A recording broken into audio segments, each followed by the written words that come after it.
Thanks for watching. Don't forget to like, comment, share and subscribe to Mufti Tariq Masood, famous scholar. الحمد لله نحمده ونستعينه ونستغفره ونؤمن به ونتوكل عليه ونعوذ بالله من شرور أنفسنا ومن سيئات أعمالنا من يهده الله فلا مضل له ومن يضلل فلا هادي له ونشهد أن لا إله إلا الله وحده لا شريك له ونشهد أن محمدًا عبده ورسوله صلى الله تعالى عليه وعلى آله وأصحابه وبارك وسلم تسليماً كثيراً كثيراً أما بعد فأعوذ بالله من الشيطان الرجيم بسم الله الرحمن الرحيم يا أيها الذين آمنوا من يرتد منكم عن دينه فسوف يأتي الله بقوم يحبهم ويحبونه أذلة على المؤمنين أعزة على الكافرين يجاهدون في سبيل الله ولا يخافون لومة لائم. قرآن مجید کی ایک آیت ہے جس پر 2 ہفتوں سے درس چل رہا ہے. یا ایھا الذین آمنوا، اے لوگو جو ایمان لائے ہو، من یرتد منکم عن دینہ، تم میں جو بھی اپنے دین سے پیچھے ہٹے گا، فسوف یأتی اللہ بقوم، اللہ ایسے لوگوں کو لائے گا، یحبہم، کہ اللہ ان سے محبت کرے گا، وَيُحِبُّونَ، اور وہ اللہ سے محبت کریں گے. تو اس پر بیان چل رہا تھا کہ دین سے پیچھے ہٹنے کا جو بنیادی سبب ہے وہ ہے اللہ کی محبت میں کمی. صرف دلائل سے اللہ کو مان لینا کافی نہیں ہے، بلکہ اللہ سے محبت کا ہونا ضروری ہے. جب یہ محبت ملتی ہے تو انسان کا ایمان محفوظ ہو جاتا ہے، پھر وہ پیچھے نہیں ہٹتا. بلکہ اگر محبت کسی غلط چیز سے بھی ہو جائے جس کا غلط ہونا دلائل سے ثابت ہو، پھر بھی انسان اسے حاصل کرنے کی کوشش کرتا ہے. تو اب آپ سوچئے کہ جب غلط چیز کی محبت انسان کو پیچھے نہیں ہٹنے دیتی تو صحیح چیز کی محبت کیسے پیچھے ہٹنے دے گی اس کو؟ لوگوں کو جو ناجائز عشق ہو جاتا ہے، یہ صحیح محبت ہے یا غلط ہے؟ ان کو پتہ بھی ہوتا ہے غلط ہے، اس سے صحت کا نقصان، ملنے والا کچھ بھی نہیں ہے، لیکن پھر بھی گھل گھل کے پاگل ہو رہے ہوتے ہیں.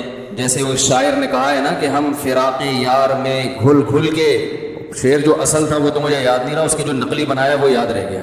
ہم فراق یار میں گھل گھل کے، کچھ اصل یہ تھا کہ دبلے ہو گئے. تو شاعر نے اس کو چینج کر دیا کہ آج کل کے عاشق اللہ اس کے رسول کے عشق میں دبلے ہونے کے بجائے کھا کھا کے موٹے ہو رہے ہوتے. تو اس نے یوں کر دیا، ہم فراق یار میں. فراق یار کا مطلب یار کی جدائی، اللہ کی محبت، رسول کی محبت، اتنی محبت کے گھل گھل کے ہاتھی ہو گئے ہیں. انسان جب کھلتا ہے تو ہاتھی بھی سمٹ کے ہرن بن جاتا ہے، لیکن ہم اللہ کی محبت میں گھل گھل کے، بولو بھائی، ہاتھی ہو گئے. کہہ رہے اتنے گھلے رستم کے ساتھی ہو گئے. رستم پہلوان اور بھولو پہلوان اب آپ کو دیکھ کے شرم محسوس کر رہے ہیں. تو یہ بھی اللہ اور اس کے رسول کی محبت کا ایک اسٹائل ہے کہ آپ رسول کے عشق میں کھاتے زیادہ ہیں. سمجھ رہے ہیں؟ کیونکہ وہ نبی کی محبت کا جو طریقہ آپ نے ایجاد کیا، اس میں کثرت سے روزے اور کثرت سے تہجد، کہ رات کو آپ اللہ کے سامنے کھڑے ہو کر اپنے آپ کو تھکائیں. اس سے بھی انسان دبلا ہو جاتا ہے نا. کیا ہو گیا بھائی؟ اللہ کی محبت میں اپنے آپ کو آپ نے تھکایا. بھائی پہلے ہی صحیح تھا یار، اس کو کیا چھڑ دیا آپ نے. الفلاحیہ کا قیامت کی بڑی بڑی علامات میں سے ایک علامت یہ ہے کہ الفلاحیہ کا اسپیکر صحیح ہو جائے گا. الفلاحیہ کا اسپیکر ٹھیک ہو جائے گا. بڑی بڑی علامات میں سے بہت بڑی بڑی علامتیں ہیں. کہ ایک علامت یہ آئی تھی کہ جنرل مشرف پہ مقدمہ چلے گا، قیامت کی بڑی علامت. ایک یہ تھی کہ الطاف بھائی واپس آ جائیں گے، ٹھیک ہے نا. ایک علامت یہ بھی بیان کی جاتی تھی قیامت کی علامات. اور بھی بہت ساری ہیں، لیکن وہ سیاست کی طرف چلا جائے گا معاملہ.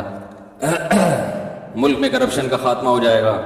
تو ایک بہت بڑی علامت یہ ہے کہ الفلاحیہ کا لاؤڈ اسپیکر صحیح ہو جائے گا. تو ابھی بھی صحیح نہیں ہے، جو بھی مجھے آواز میں نا مشکل ہو رہی ہے، آواز مزیدار نہیں ہے. ہر آدمی چھیڑ رہا ہے اس کو. اس کا کوئی کچھ سسٹم بنائیں، یہاں کیمرہ لگائیں، جو سیٹنگ ہے نا اس کو ہر ایک چھیڑتا ہے. بس جو بھی ہے یہ چھیڑ رہا ہے کوئی لازمی. یہ پری پلان کے بغیر نہیں ہو سکتا. میں نے بہت اس میں اچھا گمان رکھا کہ نہیں یار نہیں ہوتا، جنات آ کے کرتے ہوں گے. ایسا نہیں ہے، یہ کوئی بندہ آ کے باقاعدہ چھیڑتا ہے اس کو. دشمنی ہوگی کسی کو، ہم سے کسی سے قرض لے کے ہم واپس نہیں کر رہے ہوں گے. کوئی چابی بنوائی ہے کسی نے دوسری، میرا خیال ہے. یہ حقیقت بتا رہا ہوں، آپ اس کو مذاق نہ سمجھیں. کیونکہ ایسا ہو نہیں سکتا کہ بڑے بڑے ماہرین کو لے آئے ہم، انہوں نے ایک سیٹنگ ہوتی ہے فجر میں وہ سیٹنگ آؤٹ ہوئی ہوئی ہوتی ہے, فجر کی تلاوت میں مجھے مزہ ہی نہیں آتا, وہ مائک خراب ہو چکا ہوتا ہے, اس میں کبھی گونج رہا ہے, کبھی آواز کم ہے, اور ہر بیان میں نئی سرے سے سیٹنگ کرنی پڑتی ہے. تو کوئی بندہ ہے جو چھیڑ رہا ہے اس کو, اس نے چابی بنوائی بھی ہوگی, کیونکہ یہاں 8-10 سال پہلے کسی نے چابی بنوائی بھی تھی, وہ اس نے لاکر سے پیسے نکالے, خیر پکڑا گیا پھر وہ. تو ایسے ہی کوئی بندہ ہوگا جو بنوائی بھی ہے, کچھ گڑبڑ کر رہا ہے اس کو. یہ سنجیدگی سے اس کو نوٹ کریں. آپ دیکھیں کہ جیسے بھی جو سیٹنگ ہے نا اس کی تصویر کھینچیں اور دیکھیں اثر میں وہی سیٹنگ ہے یا نہیں ہے. کیمرے تو لگے ہوئے ہیں نا, اگر وہ آؤٹ ہے تو ہم کیمرے میں پھر دیکھیں گے کہ کون گھسا ہے اس میں, تو بٹن چھیڑا کس نے. یہ جو جنات ہے نا یہ نہیں کرتے کام. آپ کو پتا ہے میں نے ایک دفعہ بیان میں یہ کہا تھا کہ ایک صاحب کہنے لگے ہمارے گھر میں کچھ الٹے سیدھے کام ہو رہے ہیں, لاکر کھلا ہوا ہوتا ہے, یہ ہوتا ہے, بہت دیکھ لیا کوئی. میں نے کہا اپنے ہی گھر کا کوئی چور ہے. وہ کہہ رہے نہیں ہمارے گھر میں کوئی ایسا نہیں ہے. میں نے کہا بھائی ایسا ہی ہے. تو میں نے کہا خفیہ کیمرہ لگاؤ, پتہ نہ چلے کہ کیمرہ لگایا ہے, تو یا تو وہ جن آنا چھوڑ دے گا یا وہ پکڑا جائے گا. کل کسی نے مجھے واٹس ایپ پہ ویڈیو بھیجی کہ گھر میں رات کو روزانہ نلکا کھلا ہوا ہوتا تھا. صبح جب گھر والے اٹھتے تو نلکا خود سے پانی بہ رہا ہوتا تھا.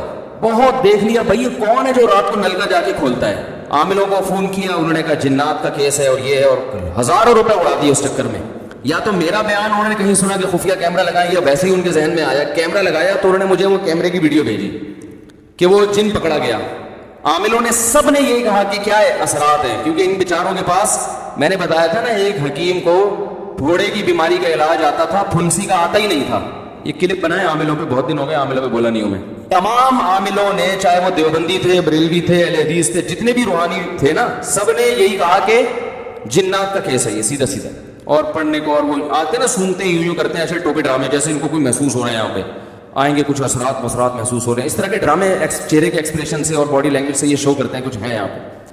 تو انہوں نے خفیہ کیمرہ لگایا تو دیکھا کہ رات کو چوہا آیا, اس نے بڑے تمیز سے نلکا کھولا, پانی بھی پیا اس نے, اور ٹب میں پانی جمع ہو کے نہا بھی رہا ہے کم وقت, بڑے آرام سے اس میں غسل. چوہا بہت ذہین جانور ہے, اس کو کہیں گرمی لگتی ہوگی, اس نے اندازہ لگا لیا. وہ اب اتنی سائنس اس میں ہے نہیں کہ پہلے تو اس کو بند تو کر دے, کھولنا آتا ہے اس کو بند کرنا نہیں آتا. خوب نہا دھو کے نکل لیا. وہ کسی کا دماغ بھی نہیں جا سکتا کہ چوہا آ کے نلکا کھولے گا, اس میں نہائے گا اور پھر چلتا ہوا جائے. اب وہ تو شکر ہے چوہے کے چلتے ہوئے کے نشانات نہیں تھے, ورنہ عامل بولتے کہ جنات چوہوں کی شکل میں آ رہے ہیں. حقیقت ہے یہ, دیکھو پنجے, تو بہت بڑا کوئی جن ہے. تو گھر میں خفیہ چوریاں ہو رہی ہیں نا, جن بن پہ نہ ڈالا کریں. خفیہ چوری کوئی بہت ہوشیار چور ہے. لوگ کہتے ہیں سمجھ میں ہی نہیں آ رہا کوئی کیسے چوری کر سکتا ہے. تو بھائی ہوشیار چور تو کہتے ہی اس کو ہے کہ جو اس طرح سے چوری کرے کہ سمجھ میں نہ آئے. اگر سمجھ میں آنا شروع ہو جائے تو وہ پھر چوری تھوڑی کرے گا. تو اس کو پتا ہے کہ پکڑا جاؤں گا, بھائی میں اس کو پتا ہے میں پکڑا جاؤں گا. تو بات یہ چل رہی تھی, کیا بات چل رہی تھی, جو اصل بات تھی نا, اس سے میں یہ عرض کر رہا تھا کہ اللہ تعالیٰ کی محبت, اگر میں کہہ رہا تھا محبت ایک ایسی زبردست چیز ہے, ایسی زبردست چیز ہے کہ اگر کسی چیز کے غلط ہونے پر دلیل قائم ہو جائے اور آپ کو پتا ہے کہ یہ 100% غلط ہے, لیکن آپ کے دل میں اس کی ایک دفعہ محبت پیدا ہو جائے, تو غلط ہونے کے باوجود آپ اسے حاصل کرنے کی کوشش کرتے ہیں. تو اگر کسی چیز کا دلائل سے برحق ہونا ثابت ہو جائے, جیسے اللہ اور اس کے رسول کا اور آپ کی تعلیمات کا, اسلام کی تعلیمات تو بہت پاکیزہ ہیں, ہر ایک کی فطرت کو اپیل کرتی ہیں. تو اگر کسی کا, یہ ایک بات یاد رکھو, اسلام کو شخصیتوں پہ نہ پرکھا کریں. سمجھ رہے ہیں نا, اسلام کو تھوڑا سیاست سے الگ رکھیں. اسلام میں سیاست ہے, سیاست میں اسلام نہیں ہے. اسلام میں سیاست بھی ہے مگر سیاست میں اسلام یہ نہیں ہے. کیونکہ میں بہت زیادہ لوگوں سے جو ہے نا وہ الٹی سیدھی, وہ جو میں نے ایک عمران خان کی تقریر پر حمایت کر دی تھی, اس میں بہت سارے اپنے کٹ گئے. میں نے تقریر کی حمایت کی, اس میں بھی شروع میں اور آخر میں بڑی تمہید تھی کہ اس کو آپ کوئی سیاسی رخ نہ دیں, یہ کوئی JUI کی مخالفت نہ سمجھیں یا مسلم لیگ کی مخالفت نہ سمجھیں. ملک کے وزیر اعظم نے اسپیچ کی ہے, میرے پاس اب خطوط آ رہے ہیں لوگوں کے, فون تو میں اٹھاتا بہت ہی کم ہوں, خطوط آ رہے ہیں کہ آپ ہمارے دل سے اتر گئے. مفتی صاحب میں آپ کا بہت بڑا فین تھا اور میں اب آپ میرے دل سے اتر گئے ہیں, مجھے جواب دیں کہ ایک یہودی کو آپ کیسے وہ کر رہے ہیں اور ایک فلانے کو آپ کیسے وہ کر رہے ہیں. تو میں جواب نہیں دے رہا کیونکہ مجھے پتا جواب دوں گا پھر اس پہ ایک نیا خط آ جائے گا, اس لیے جواب نہیں دے رہا کہ آپ میں جواب کا تحمل نہیں ہے, برداشت نہیں ہے. آپ یہ چاہتے ہیں کہ یعنی اس بنا پر بھائی آپ اختلاف کرو نا, بولو بھائی مفتی صاحب آپ نے جو وزیر اعظم کی تعریف کی غلط کی ہے, اس کا دل سے اترنے سے کیا تعلق ہے؟ کوئی شرعی مسئلہ تھوڑی میں نے بیان کیا ممبر پہ بیٹھ کے. اب بولو بھائی جو آپ دین کی باتیں کر رہے ہو ماشاءاللہ وہ تو بڑی زبردست ہیں, اس معاملے میں ہم آپ کے پہلے بھی فین تھے, اب بھی فین ہیں. سیاست کے معاملے میں جو آپ نے یہ بات کی ہے وزیر اعظم کی تقریر سے, ہم آپ کے متفق نہیں ہیں, ختم ہو گئی بات. مثال کے طور پر میں اگر کوئی میڈیکل سائنس کی بات کروں, میں بتاؤں شوگر کی ایک فلاں دوا ہے, میں نے ڈاکٹر سے سنا ہے بڑی زبردست ہے, آپ نے اس سے بڑے ڈاکٹر سے سنا کہ وہ زبردست نہیں ہے, تو میں آپ کے دل سے اتروں گا؟ بولو نا بھائی, دل سے اتروں گا. آپ بولیں گے یار میڈیکل سائنس میں انہوں نے ایک بات کہی ہے ان کی رائے کے مطابق, دوسرے ڈاکٹر نے تو اس کے خلاف کہا ہے. اب آپ کے پاس دونوں آپشن ہے, اس کی مانیں ہمارے والے ڈاکٹر کی مان لیں, دل سے نہیں اتاریں گے آپ. بولیں گے ان چیزوں سے آدمی نہ دل سے اترتا ہے نہ دل پہ چڑھتا ہے. میں جب طالب علم تھا تو ہمارے ایک استاذ نے ایک نصیحت کی ہمیں, وہ اس وقت نصیحت سمجھ میں نہیں آئی, اب آتی ہے سمجھ میں. انہوں نے کہا دیکھو عوام کی عقیدت سے کبھی متاثر نہیں ہونا, صحیح ہے نا, جو عوام آپ سے کہنا حضرت حضرت ماشاءاللہ ماشاءاللہ آپ کے چپل بھی اٹھا رہے ہیں, اس سے کبھی متاثر نہیں ہونا, دھوکے میں نہیں آنا. میں نے کہا کیوں؟ انہوں نے فرمایا 2 منٹ میں ان کی عقیدت تیل ہو جاتی ہے, سمجھ رہے ہیں نا, ذرا سی کوئی بات دائیں بائیں ہوئی جو ان کے مزاج کے خلاف ہوئی, وہ ساری عقیدت ختم, گالیاں دینے پہ آ جائیں گے, حوصلہ نہیں ہے. مولانا طاہر جمیل صاحب کے ساتھ کیا کیا ہے, انہوں نے اگر عمران خان کی تعریف کر دی, آپ کہتے ہو غلط تعریف ہے, ختم. ساری زندگی کی ان کی محنت, ہزاروں گناہگاروں کو ان کے ہاتھوں اللہ نے توبہ کی توفیق دی.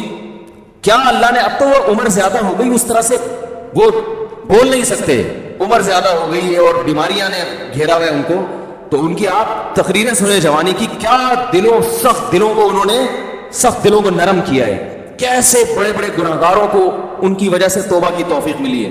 ساری زندگی کی محنت ایک طرف, ایک وزیر اعظم کی ذات پر انہوں نے تھوڑی سی بات کر لی کہ اچھا آدمی ہے, تو وہ ساری محنت اور وہ عقیدت ایک دم ہوا ہو گئی. ہم نے تو اس کی ذات کی تعریف بھی نہیں کی ہے, ہم نے تو یہ کہا ہی نہیں کہ اچھا ہے کہ برا ہے, ہم نے تو یہ کہہ دیا تقریر اچھی ہے. اس پہ خطوط آ رہے ہیں, آپ ہمارے دل سے اتر گئے. میں کوئی کہہ رہا ہے میں 8 سال سے سن رہا تھا, کوئی کہہ رہا ہے میں 15 سال سے سن رہا تھا, کوئی کہہ رہا ہے میں جناب آپ کو, میں تو ساری رات آپ کے بیان بیٹھ کے سنا کرتا تھا, سوتا نہیں تھا, لیکن آپ میرے دل سے ہمیشہ کے لیے اتر گئے ہیں. بھائی اتنا تو پھر آج اس بات پہ نہیں, کل کسی اور بات پہ اتر جائے گا, آپ اتر جاؤ گے آپ ٹریک سے. اتنا چھوٹا ظرف اگر رکھو گے تو دنیا میں کسی سے بھی فائدہ نہیں اٹھاؤ گے, اس لیے کہ آج آپ دل سے عقیدت کر رہے ہو نا, اور عقیدت میں غلو کی وجہ سے ہمارے آپ کے دل سے ہم اتر رہے ہیں, کل ان سے کوئی مسٹیک ہوگی وہ بھی آپ کے دل سے اتر جائیں گے. ایسے آدمی کے دل میں کبھی کوئی پنپ سکتا ہی نہیں ہے. ظرف بڑا رکھیں, یہ بول لیا کریں بھائی غلطی ہو گئی مفتی صاحب سے, آپ کا خیال اگر ہے کہ ہم نے غلط کہا, بھائی مفتی صاحب بہت اچھے, آپ کے خیال میں, وہ تو اللہ ہی جانتا ہے اچھے ہیں کہ نہیں, لیکن آپ کہیں گے میرے خیال میں مفتی صاحب بہت اچھے, یہ والی بات مفتی صاحب کی میں اس سے متفق نہیں ہوں, ختم. اس میں کون سا مسئلہ ہے بھائی, اتنا بڑھاتے ہیں یار ان چھوٹی چھوٹی باتوں کو. آپ بولو حضرت مولانا طاہر جمیل صاحب بہت اچھے, اللہ نے ان سے بڑا کام لیا, بڑا تقویٰ, بڑی للہیت, یہ جو انہوں نے عمران خان کی تعریف کی. آپ جو ان سے اختلاف کرتے ہیں, بولے بھائی اس معاملے میں ان کی رائے سے متفق نہیں ہوں, باقی ان کا کام اللہ نے عقیدت, ان محبت ہے ان سے, اللہ ان کی عمر میں برکت دے, یہ والی. اور کبھی ملاقات ہوئی تو میں ان سے کہہ دوں گا کہ حضرت یہ آپ نے اچھا نہیں کیا, بس ختم. جن کی رائے میں انہوں نے اچھا نہیں کیا اور جن کی رائے میں اچھا کیا وہ کہتے بہت اچھے کی بیٹا. تو اتنا چھوٹا ظرف, اتنا چھوٹا ظرف, اور جس کا یہ ظرف ہوتا ہے وہ کسی بھی جگہ نہیں پنپتا. دیکھو رسول اللہ صلی اللہ علیہ وسلم نے ارشاد فرمایا, خواتین سے خطاب کیا کہ عورتیں جہنم میں مردوں سے زیادہ ہوں گی. خواتین نے پوچھا کیوں؟ اس حدیث میں تو ہے عورتیں زیادہ ہوں گی, دوسری حدیث میں آتا ہے جنت میں بھی عورتیں زیادہ ہوں گی, ایک اور حدیث. یہ میں اس لیے کہہ رہا ہوں کہ خواتین ڈر جاتی ہیں کہ ہم یہاں بھی ہیں وہاں بھی ہیں, دعا کرو, یہ کیا مذاق ہے. وجہ اس کی ہے کہ خواتین کی آبادی ہی زیادہ ہوگی, تو ظاہر ادھر بھی زیادہ تو ادھر بھی زیادہ. تو پوچھا گیا بھائی وجہ کیا ہے؟ آپ نے فرمایا تکفرن العشیر, شوہر کی نافرمانی کرتی ہو. ناشکری, نافرمانی نہیں, کفر کہتے ہیں ناشکری کو. کیسے ناشکری؟ فرمایا ساری زندگی کھلاتا ہے پلاتا ہے. آج کوئی مرد بیوی کو چھوڑ دے, بیچاری کا کیا پرسان حال ہوتا ہے ہمارے معاشرے میں. گھر اس کو لے کے دیتا ہے, گیس بجلی کا بل, چھت مہیا کی, اس کو تحفظ دیا, اس کی اولاد کا ہمیشہ کے لیے محافظ بنا, اتنے بڑے بڑے انعامات احسانات. اور نبی نے فرمایا کسی دن تھوڑی سی اونچ نیچ ہو جائے, اس کی تنخواہ کم ہو گئی بیچارے کی, اب گوشت نہیں لا پا رہا, توریوں میں گزارا کروا رہا ہے, ناشتے میں انڈے کا انتظام نہیں کر سکا. آج بیگم بغیر ناشتے کے رہ لو, آج ناشتہ نہیں کرتے, ٹھیک ہے نا, تھوڑی تنخواہ میری, حالات ٹف چل رہے ہیں, یا ناشتہ کرو مگر انڈا نہ منگواؤ, پراٹھا ڈبو کے, مفتی صاحب نے کہا ڈبو کے کھانے کا اپنا ہی مزہ ہے. تو آج ہم پراٹھا چائے میں ڈبو کے کھا لیتے ہیں. تو نبی صلی اللہ علیہ وسلم نے فرمایا کبھی کچھ ہو جائے نا تو کیا عورت تانا کیسا دیتی ہے, ما رأیت منک خیرا قط, میں نے کبھی بھی آپ سے خیر, سب عورتیں نہیں لیکن بہت سی عورتیں یہ کام کرتی ہیں کہ میں نے آپ سے کبھی خیر نہیں دیکھی, میں اس گھر میں آئی ہوں مجھے ملا کیا ہے. کتنا بڑا زندگی بھر کے ہمارے مسلم معاشرے میں تو مرد تو بہت زیادہ تحفظ دیتا ہے. کیسے باپ اپنی بیٹی کے لیے رشتے تلاش کر رہے ہوتے ہیں کیونکہ اچھا آدمی مل جائے, اور پھر طلاق سے ڈرتی بھی ہیں, کہتی ہے طلاق دے کے مجھ پہ ظلم کر دیا, مجھے یہ کر دیا. طلاق دے کے کیا کیا, اس نے اپنے آپ سے جدا کر دیا نا, تو اب رو کیوں رہی ہو؟ اس کا مطلب وہ نہ دیتا تو تم پر احسان تھا اس کا کہ اس نے تمہیں ٹھکانہ دیا ہوا ہے, اور دینا غلط سمجھا جاتا ہے معاشرے میں, اس لیے کہ وہ جو تمام تحفظات اس نے دیے ہوئے تھے وہ تم سے چھین لیے. نقصان عورت کا ہوتا ہے کہ نہیں ہوتا؟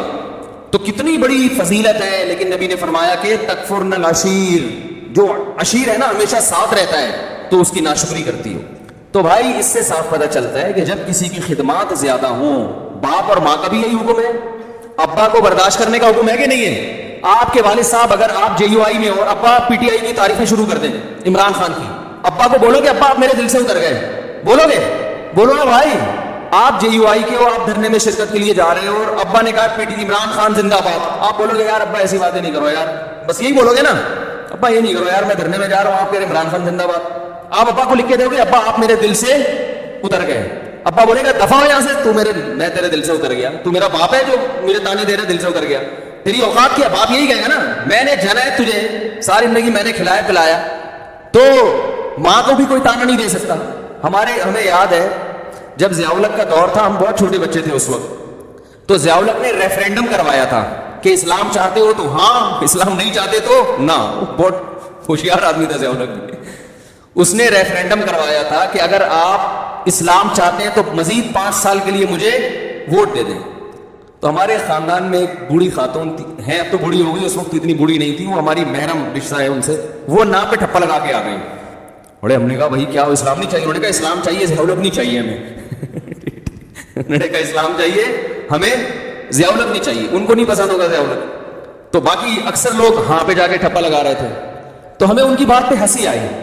ہم جو تھے ضیاء الحق کی طرف تھے, ہم سمجھتے تھے کہ بھئی یہ دیندار آدمی ہے, تہجد گزار آدمی ہے, یہ اسلام کو, اور اس نے بہت حد تک کیا بھی, ہماری رائے کے مطابق کام, وفاقی شرعی عدالت بنائی, مفتی تقی صاحب کو اس کا جج بنایا, حدود آرڈیننس سارے ضیاء الحق کے ہی بنائے گئے ہیں. اس کے دور میں جو جتنی ٹی وی اینکرز تھی سب کے سر پہ دوپٹہ ہوتا تھا, بہت سارے کام اس نے کیے اور بہت سارے کر سکتا تھا, مگر لوگوں نے اس کا ساتھ نہیں دیا. لیکن اس میں بھی رائے کا اختلاف ہو سکتا ہے, کوئی کہتا ہے امریکی ایجنٹ تھا, کوئی کہتا ہے کیا ہوا. ایسا نہ ہو جو تھوڑے بہت جن کے دلوں سے میں نہیں اترا, اب ان کے دلوں سے بھی اتر جاؤں کہ آپ تو ضیاء الحق کی بات کر رہے ہو, تو 2 منٹ لگتے ہیں دل سے اترنے میں. تو وہ نا پہ لگا کے آ گئی. اب وہ ہمارے خاندان کی بڑی خواتین, ہم ان سے یہ کہتے ہیں آپ ہمارے دل سے ہمیشہ کے لیے اتر گئی. تو بھائی رشتے ہیں ٹھیک ہے نا کا, اور ہم نے بظاہر تو یہ کفر ہے نا کہ اسلام نہیں چاہیے, وہ کہتی ہے اسلام چاہیے. یہ ضیاء الحق نے اسلام کا ان کے رائے کے مطابق لیبل لگایا ہوا ہے کہ اب اسلام تو ہر آدمی کہے گا نا ہاں, تو ہاں کا مطلب یہ کہ اگلے 5 سال کے لیے میں دوبارہ آ رہا ہوں. تو بھائی ہمارے اپنے رشتے داروں میں ہم جب بیٹھتے ہیں, کوئی جے یو آئی کی حمایت کر رہا ہوتا ہے, کوئی پی ٹی آئی کی حمایت کر رہا ہوتا ہے. اب جو خاندان کے بڑے بزرگ ہیں ہم ان سے تمیز سے, احترام سے تھوڑی سی ڈیبیٹ کر لیتے ہیں, بحث کر لیتے ہیں. بھائی ٹھیک ہے آپ کی رائے ہے, بڑے بزرگ تو بزرگ ہی رہیں گے. اب یہ تھوڑی کہ وہ پی ٹی آئی میں چلا گیا تو وہ ہمارے دل سے اتر گیا, وہ جے یو. بھائی بڑے خاندان کے رشتہ ہے, دوست احباب میں بھی ایسے ہی ہوتا ہے. ہم جب بیٹھتے ہیں ہمارے دوستوں میں, ہمارے شاگردوں میں, میرے شاگردوں میں کوئی جے یو آئی کا ہے, کوئی پی ٹی آئی کا ہے, وہ بیٹھے ہوئے ہوتے ہیں. اب وہ کہ آپ ہمارے دل سے اتر گئے, میں کہوں گا دل سے اتر گئے تو میں تو سبق نہیں پڑھاؤں گا. جب تمہارا استاد سے تمہیں عقیدت محبت ہی ختم ہو گئی تو میں تمہیں تفسیر کیوں پڑھاؤں؟ میں کیوں پڑھاؤں بھائی تمہیں تفسیر؟ اتنا بڑا تانا تم نے دے دیا کہ آپ اب یعنی آپ ہمیں سمجھ میں ہی نہیں آ رہے نا, تو جب پھر اس سے پڑھو جو تمہیں سمجھ میں آ رہا ہے. جو سمجھ میں نہیں آ رہا اس سے کیوں پڑھ رہے ہو؟ تو چھوٹا دل نہ رکھو میرے بھائی, ظرف کو کیا کرو, دوسرے کی رائے سننے کا تحمل پیدا کریں, رائے سننے کا تحمل پیدا کریں. میں بہت کچھ بول سکتا ہوں ممبر پہ بیٹھ کے, بہت کچھ دلائل کے تانے بانے ملا سکتا ہوں, آپ بھی ملائیں, لیکن ہم تو ایک اصولی اور ضابطے کی بات کر کے آگے نکل جاتے ہیں کہ اصول اور ضابطے میں بھئی یہ ہم یہ کہہ رہے کہ یہ کام اچھا کیا, فلاں اگر کرے گا تو ہم اس کو بھی اپریشیٹ کریں گے, فلاں آدمی کا فلاں کام اچھا ہے, اور وہ قرآن و سنت نہیں بن جاتا, وہ ہماری رائے ہوتی ہے. تو اگر کوئی عالم پی ٹی آئی میں چلا جاتا ہے, میں کہتا ہوں کوئی عالم دین اگر پی ٹی آئی میں چلے بھی جائیں, دیکھو ایک زمانہ تھا, سیاسی باتیں نہیں کرنی چاہیے, لیکن اب وہ دین کی جب تک میں مثال نہیں دوں گا تو جو میں شریعت ہی کا قاعدہ بتانا چاہوں سمجھ میں نہیں آئے. ایک زمانہ تھا کہ ایم کے ایم بڑے عروج پر تھی, ایک عالم تھے, ان کا MQM میں ایک اسمبلی کے ممبر تھے, ان سے بڑی گہری دوستی, وہ ان سے بڑے جا کے بڑی اچھی طرح سے ملا کرتے تھے اور بڑی گہری دوستی.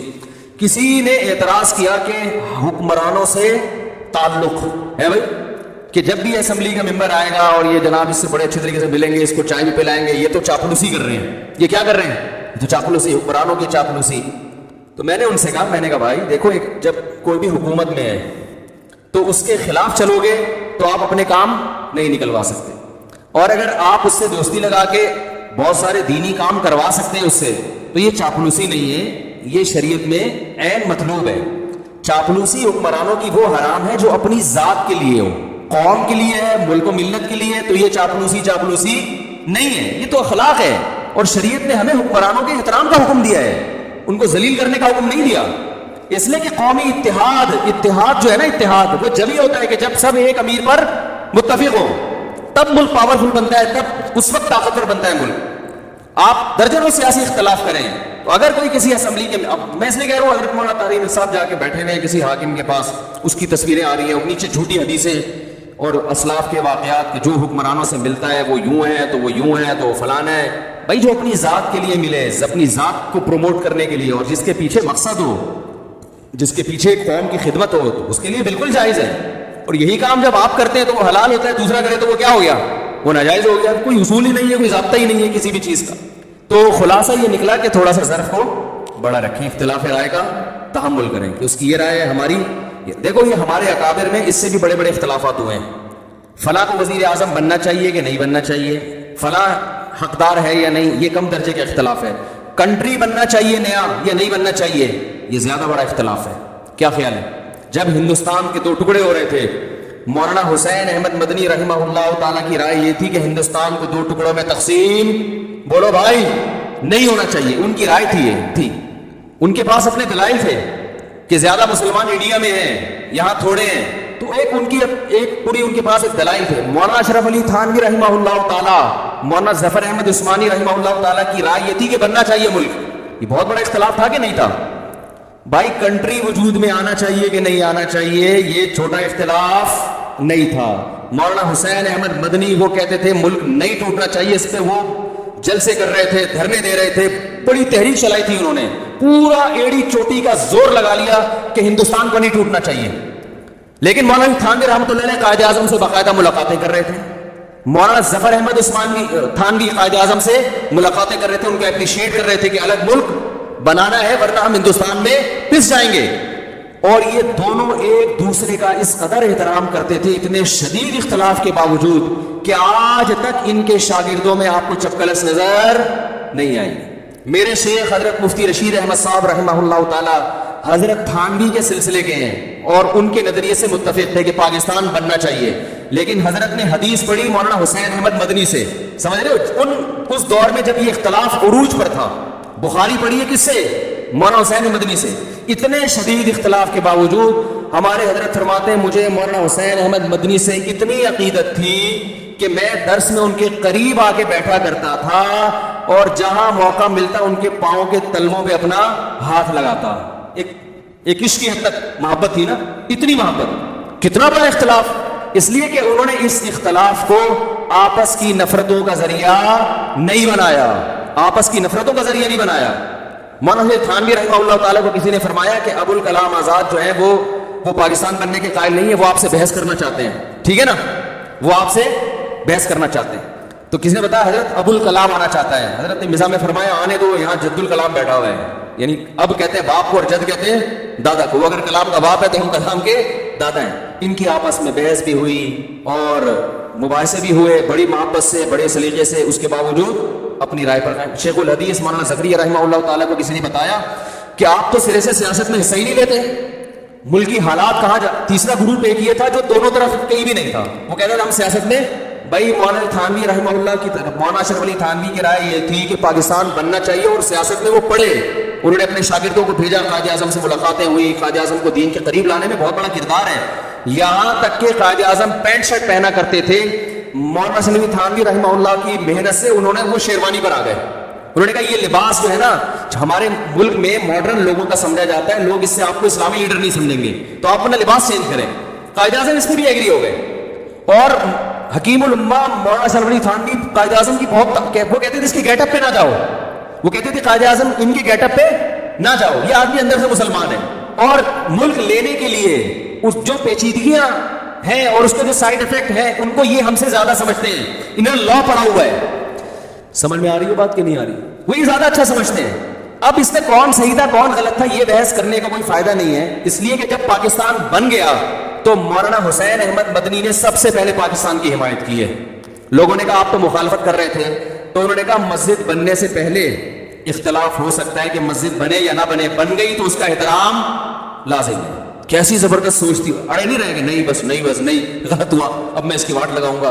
انہوں نے کہا بھائی یہ تو اس وقت اختلاف تھا، اب جب بن ہی گیا ہے تو اب مسلمانوں کا ایک ملک بن گیا، اب اس کو طاقتور ہونا چاہیے، اس میں قانون سازی ہونی چاہیے اور اس کو سپورٹ کرنا چاہیے. تو بڑا ایک دلچسپ واقعہ میرے ذہن میں آیا تھا. میں یہ عرض کر رہا تھا کہ قائد اعظم کو فل سپورٹ مل رہی تھی کہاں سے؟ مولانا شریف تھانوی رحمہ اللہ تعالیٰ کی طرف سے، اور ادھر مولانا حسین احمد مدنی وہ سیاست میں وہ ان کے جلوس نکل رہے تھے اور وہ تقریروں میں کہتے تھے مسلمانوں یہ دہلی کی جامع مسجد چھوڑ کر کہاں جا رہے ہو، یہ بابری مسجد چھوڑ کر کہاں جا رہے ہو، یہ تو تمہارے 1000 سال تم نے ہندوستان پہ حکومت کی ہے، یہ تو تمہارا ہے. یہ دوسرے فریق کی رائے یہ تھی کہ ہمارا تھا، اب اگر ہم الگ ملک نہیں ملا تو اس سے بھی جائیں گے، کیونکہ گورا انگریز سارے فائدے ہندو کو دے کے جا رہا تھا، وہ ہندو کے حوالے کر کے جا رہا تھا. دونوں کی رائے تھی، دونوں کے دلائل تھے، اس کی سنتے لگتا وہ صحیح کہہ رہا ہے، اس کی سنتے لگتا وہ صحیح کہہ رہا ہے. اور ایک تیسرا گروپ تھا شیخ الحدیث مولانا زکریا رحمہ اللہ تعالیٰ کا، وہ سارا دن علم حدیث میں کتابوں میں لگے ہوئے تھے، وہ سیاست میں دلچسپی وہ کسی دھرنے میں شریک ہی نہیں ہوتے تھے. اب یہ چاہتے نا 3 دھڑے بڑے آرام سے بن سکتے تھے علماء کے، ایک دھڑا بن جاتا پاکستان بننا چاہیے، ایک دھڑا پاکستان مخالف، اور ایک یہ دونوں جو ہے نا فتنہ پرست ہیں، ہمیں تو اللہ اس کے رسول کے بس دین میں لگنا چاہیے. یہ تینوں اپنے مریدوں کو تیار کرتے اور بولتے کہ تم اس کی مجلس میں نہیں جانا، اس درس حدیث نہ سننا مولانا حسین مدنی کا. اور مولانا حسین مدنی درس بھی کہاں دیا کرتے تھے؟ مسجد نبی میں نبی صلی اللہ علیہ وسلم کے روضہ اطہر کے سامنے بیٹھ کے پوری دنیا سے لوگ آ کے ان کا بخاری کا درس سنا کرتے تھے. یہ اتنا یعنی علم حدیث پہ عبور تھا کہ نبی صلی اللہ علیہ وسلم کے روضہ اطہر پہ درس دیا کرتے تھے، بیٹھ کے کئی سال درس دیا انہوں نے. تو اب یہ تینوں حضرات اگر اپنی نیچے عوام کی تربیت یوں کرتے، شیخ الحدیث مولانا زکریا رحمۃ اللہ علیہ کہتے نہ تھانویوں کے پاس جاؤ، ان کے پاس جب جا کے دیکھو کہ پاکستان بنے گا، بن کے رہے گا پاکستان، بن کے رہے گا، نہ مدنیوں کے پاس جانے کی ضرورت ہے، تم علماء ہو، تمہارا کام کیا ہے؟ حدیث پڑھو، قرآن پڑھو، فقہ پڑھو، یہ تمہارا کام ہے، قریب بھی ان کے پھٹکنے کی اجازت نہیں ہے. کیا خیال ہے بھائی؟ اور مدنی گروپ کہتا ہے کہ یہ مسلمانوں کو مروا رہے ہیں، یہ الگ ملک بنا کے یہ سارا ہندوؤں کے حوالے کر کے مروا رہے ہیں. ان کی یہ ورڈنگ نہیں تھی، ان کا یہ تھا میری رائے یہ دوسروں پہ تہمتیں نہیں لگائی انہوں نے. اگر تہمتیں لگانا شروع کر دیتے نا کہ ان کی نیت ہی غلط ہے، معاملہ پھر خراب ہوتا ہے. معاملہ جب خراب ہوتا ہے جب آپ دوسرے کی نیت پہ ڈاکہ ڈالنا شروع کر دیں، یہ بندہ ہی غلط ہے، یہ ان کی نیت. بھائی نیت کیسے؟ کوئی قرآن میں تھوڑی لکھا ہوا ہے کہ پاکستان بننا چاہیے کہ نہیں بننا چاہیے، یہ تو رائے ہے نا، تو 2 رائے بن سکتی ہیں. تو انہوں نے یہ نہیں کہا کہ ان کی نیتیں ٹھیک نہیں ہیں، یہ تمہیں مروانا چاہتے ہیں، یہ ہے ہی غلط لوگ، یہ تو پہلے ہی صوفی ٹائپ کے لوگ ہیں، خانقاہیں چلانے والے لوگ ہیں، تو تمہیں مروا دیں گے. تو کسی نے تبھی تینوں فریقوں میں آپس میں آج تک محبت قائم. تو شیخ الحدیث سے کسی نے کہا کہ آپ تو جلسوں میں جاتے نہیں، دھرنوں میں جاتے نہیں، اور آپ وہ اپنے شاگردوں کو بھی منع کرتے تھے کہ مت جاؤ ورنہ علم کے نہیں رہو گے. کسی نے کہا مولانا حسین مدنی تو کرتے ہیں، تو انہوں نے کہا مولانا حسین احمد مدنی جیسا حوصلہ ہم میں نہیں ہے، وہ سیاست میں پوری طرح اتر کے بھی علم سے پیچھے نہیں ہٹے. انہوں نے کہا اتنی کتابیں وہ روزانہ پڑھا رہے ہیں، اتنے تحقیقی کام ان کے ہو رہے ہیں، اور جلسوں میں شرکت بھی، دھرنوں میں شرکت بھی، یہ حوصلہ اللہ نے ہر ایک کو نہیں دیا. عجیب دیکھو کیسا. تو اپنے شاگردوں کو یہ ذہن بنایا جس کی وجہ سے آج بھی ان کے شاگردوں میں آپس میں محبت ہے. ہمارے حضرت تو انہی کے شاگردوں میں سے تھے نا. تو مولانا حسین مدنی رحمہ اللہ سے بھی محبت کرتے تھے، اور حضرت حکیم الامہ کے سلسلے کے تو یعنی ان کو خلافت ملی ہوئی تھی. تو اب جو سسٹم چل رہا ہے اب اتنے بڑے اختلاف نہیں ہے، اس سے چھوٹی نہ. عمران خان کی تعریف کرتی تھی مولانا طارق جمیل صاحب نے، تو اب وہ 3 توئے میں شرارت ہے، ایسے بھی کچھ میسج آ رہے ہیں کہ توئے جس نام میں بھی ہوگا اس میں کیا ہے.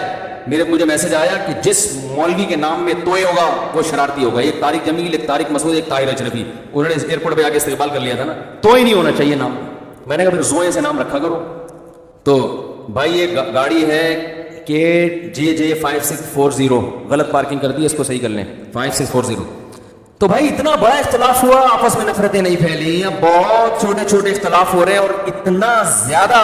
دیکھو میں ایک بات کہتا ہوں, اپنے سیاسی لیڈر سے عقیدت محبت ضرور کرو, آپ کو جو سمجھ میں آتا ہے. اگر آپ کو دھرنا سمجھ میں آ رہا ہے آپ دھرنے میں جاؤ, اگر آپ کو نہیں سمجھ میں آ رہا آپ نہیں جاؤ.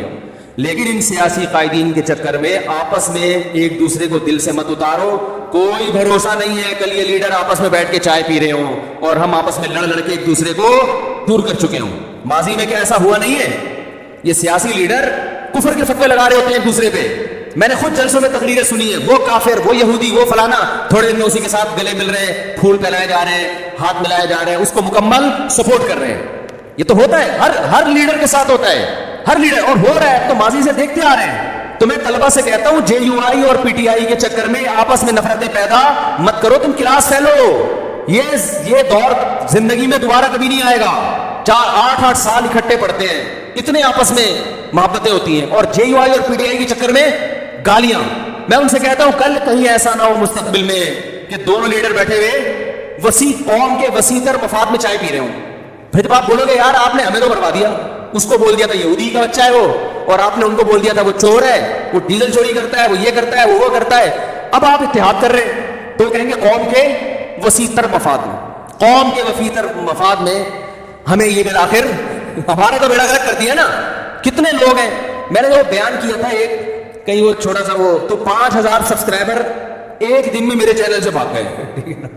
5000. وہ میں نے وہ تنزانیہ میں تھا, میں نے تھوڑا سا ایک بیان کر دیا تھا کہ وہ پتہ نہیں وہ PTI کے بارے میں کہ یہ عمران خان نے یہ والا کام اچھا کر دیا, بس اتنا کہہ دیا تھا. 5000 ایک دم سے شارٹ مارکیٹس, یہ وہ سارے تھے جن کے دل سے ہم اسی وقت اتر گئے. یار اتنا چھوٹا دل رکھو گے, اتنی عقیدت محبت نہیں کرو اپنے لیڈروں سے. اتنے اچھے نہیں ہیں, یہ بتا دوں میں آپ کو, کوئی بھی اتنا اچھا نہیں ہے, چاہے کوئی بھی ہو.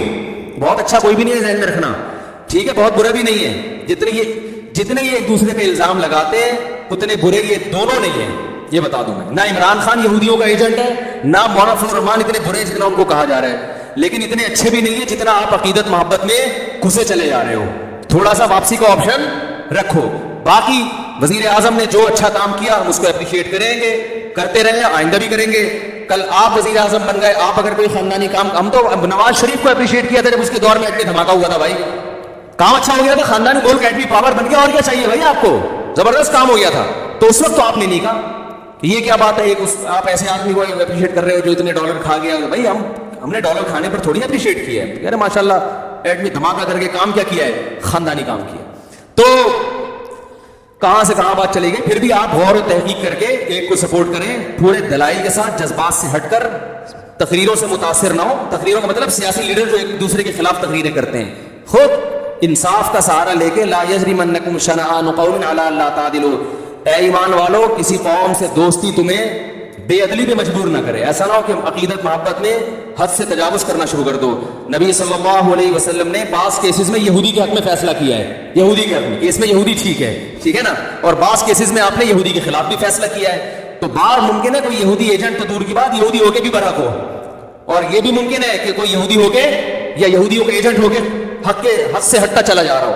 تو جو صحیح بات ہے اس کو صحیح کہنا چاہیے. اور دلوں کے حالات اللہ جانتا ہے, کسی کے دل میں گھس کے فیصلہ کرنا, یہ یوں کر رہا ہے تو یہ اس کی وجہ یہ ہے, تو یہ ہم ظاہر کو اس کے مکلف ہیں.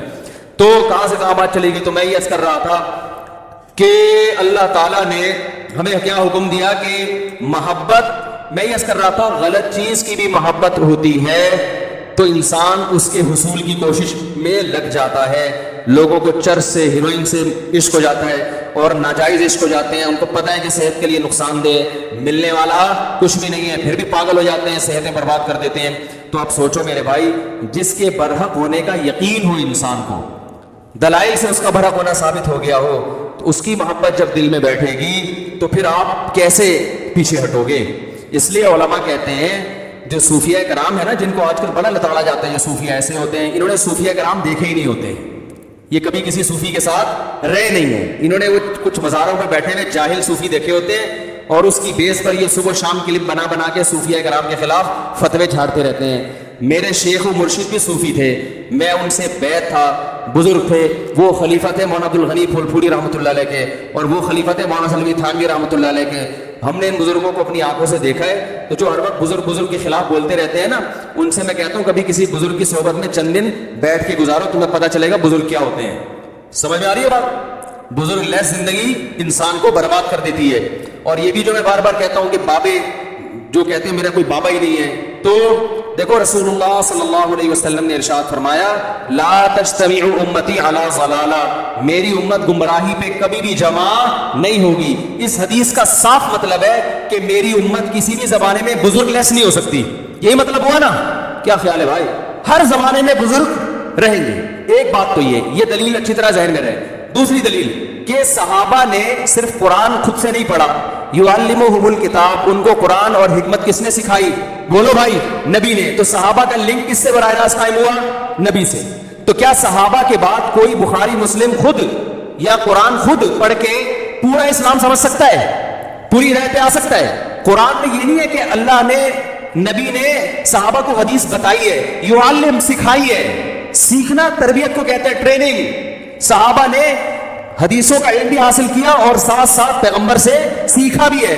آج اگر کوئی کہتا ہے میں براہ راست پیغمبر سے سیکھتا ہوں, تو سوال پیدا ہوتا ہے وَيُعَلِّمُهُمُ الْكِتَابَ وَالْحِكْمَةَ, کہ نبی ان کو کتاب اور حکمت باقاعدہ سکھائیں گے. تو نبی کا کنیکشن صحابہ سے براہ راست ہوا ہے, تب صحابہ ہدایت پہ چلے ہیں. اور تابعین کا پھر کس سے ہوا؟ بولو نا بھائی, صحابہ سے. جب تابعین کا صحابہ سے ہوا, وہ بھی اس لیے کہ جب صحابہ براہ راست نہیں سیکھ سکتے تھے, ان کے لیے رجال چاہیے نا, رجل چاہیے, نبی. تو تابعین کو بھی رجال چاہیے کہ نہیں چاہیے؟ وہ رجال کون ہے؟ اب نبی تو نہیں رہے, نبی سے سیکھے ہوئے لوگ موجود ہیں, جن سے کون سیکھے گا؟ تابعین سیکھیں گے. اور انہوں نے سیکھا. تبھی تابعین کی جب بھی ہم سیرت پڑھتے ہیں, فلاں کی اتنے سال صحبت اٹھائی, فلاں کے پاس اتنے سال رہے, ورنہ وہ بھی حدیثوں کی کتاب جمع کر کے پڑھنا شروع کر دیتے. کسی کی صحبت میں رہنے کی ان کو کیا ضرورت تھی؟ پھر تابعین کے بعد تبع تابعین. یہ اہل حق کا جو سلسلہ ہے, روحانی باپ دادا ان کو کہا جاتا ہے, یہ سلسلہ قیامت تک چلتا رہے گا. اس سلسلے میں گمراہ لوگ بھی پیدا ہوں گے, لیکن اگر اہل حق پیدا ہوں گے تو وہ بھی اسی میں پیدا ہوں گے, اس کے علاوہ نہیں ہو سکتے. نہیں آ رہی میرا خیال ہے بات؟ اس سلسلے سے جو ہٹے گا نا, وہ کبھی بھی ہدایت میں نہیں ہو سکتا, چاہے وہ بخاری مسلم کے صبح شام حوالے دے دے کے آپ کو الو بناتا رہے بیٹھ کے. اس کا مطلب وہ غلط تشریح کر رہا ہے حدیثوں کی, وہ ہدایت پر نہیں ہے.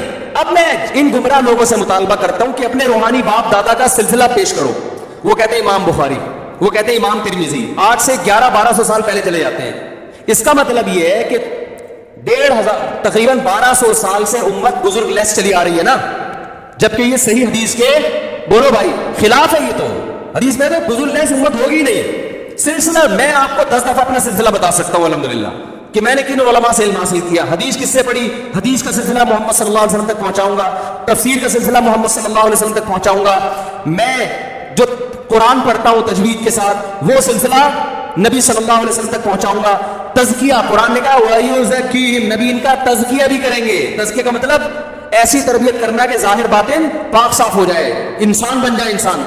یہ تزکیہ میرا ہوا کہ نہیں ہوا یہ تو میں نہیں دعویٰ کرتا, لیکن تزکیہ کی کوشش ہم نے کن بزرگوں سے کی, ان بزرگوں کا سلسلہ, پھر ان کے بزرگ کون تھے, ان کے کون تھے, یہ میں محمد صلی اللہ علیہ وسلم تک پہنچا سکتا ہوں. تو ہم ان گمراہ لوگوں سے یہ کہتے ہیں کہ آپ ایک دم تو اٹھ کے آگے 15ویں صدی میں, اور آپ قرآن حدیث کے نام پہ آپ کہتے ہیں فلاں بابا بھی ایسا, وہ فلاں بھی ایسا, وہ فلاں بھی ایسا.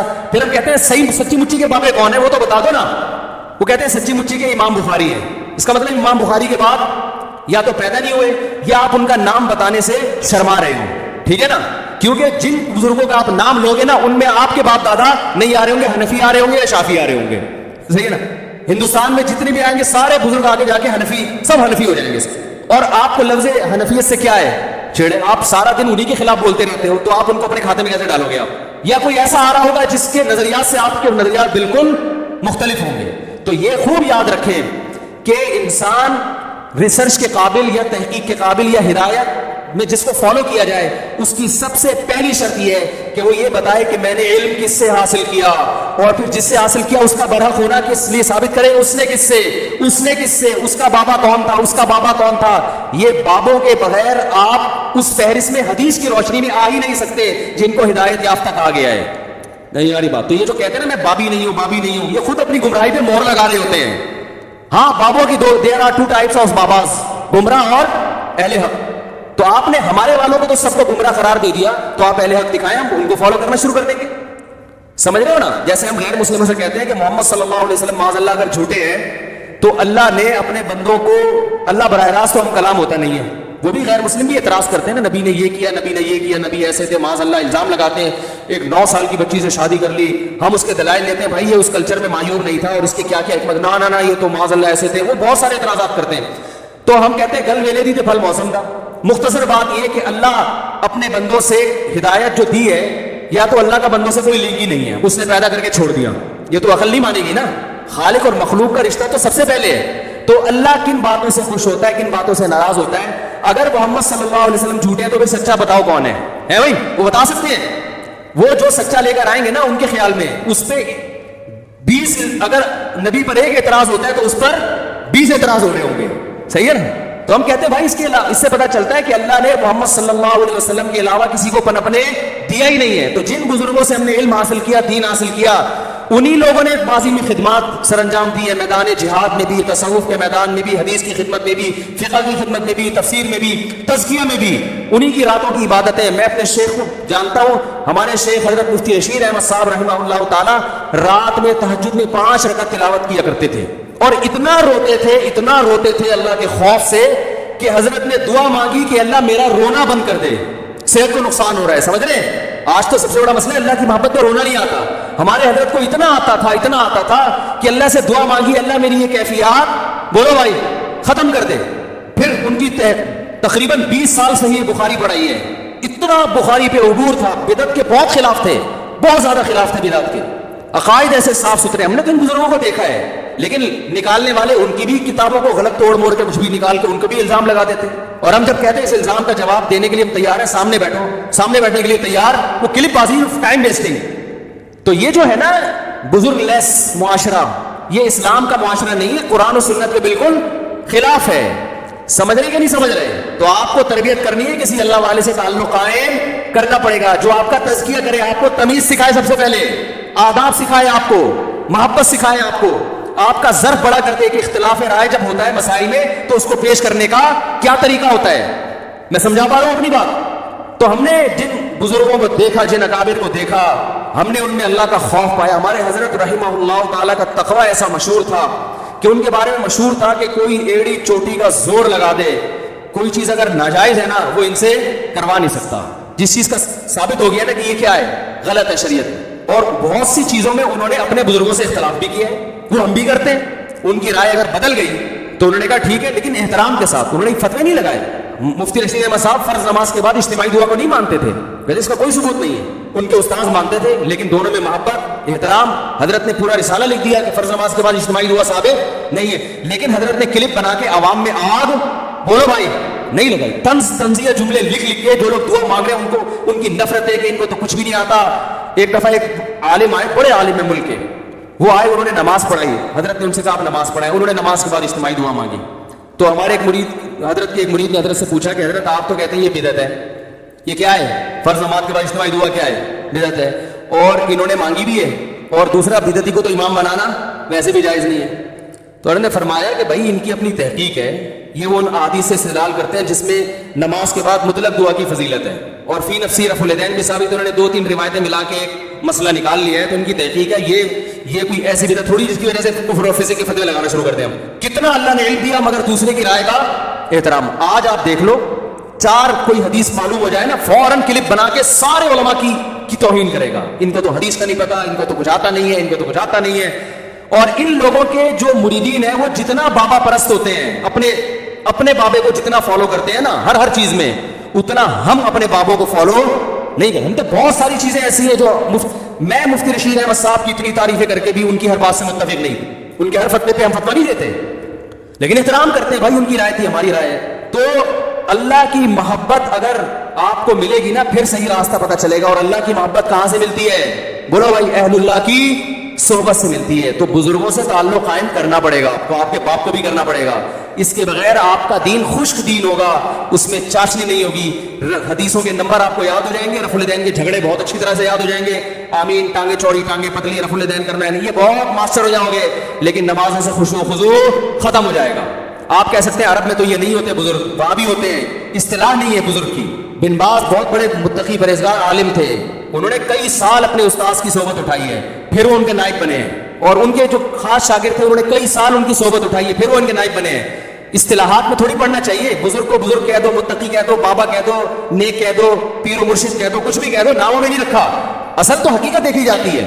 تو جو بھی اللہ کی محبت پیدا کرنا چاہتا ہے اسے اللہ والوں سے تعلق قائم کرنا پڑے گا، اس کے بغیر اللہ کی محبت پیدا نہیں ہو سکتی۔ اللہ سے دعا ہے اللہ سمجھنے کی، عمل کی توفیق عطا فرمائے۔ جمعے کی نماز کے بعد جو بیٹھنا چاہیں بیٹھ سکتے ہیں، اسی موضوع کے بارے میں مزید کو تھوڑی سی بات کروں گا میں اور مسائل کا جواب۔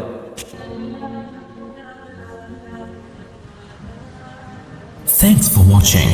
Don't forget to like, comment, share and subscribe to Mufti Tariq Masood Speeches channel.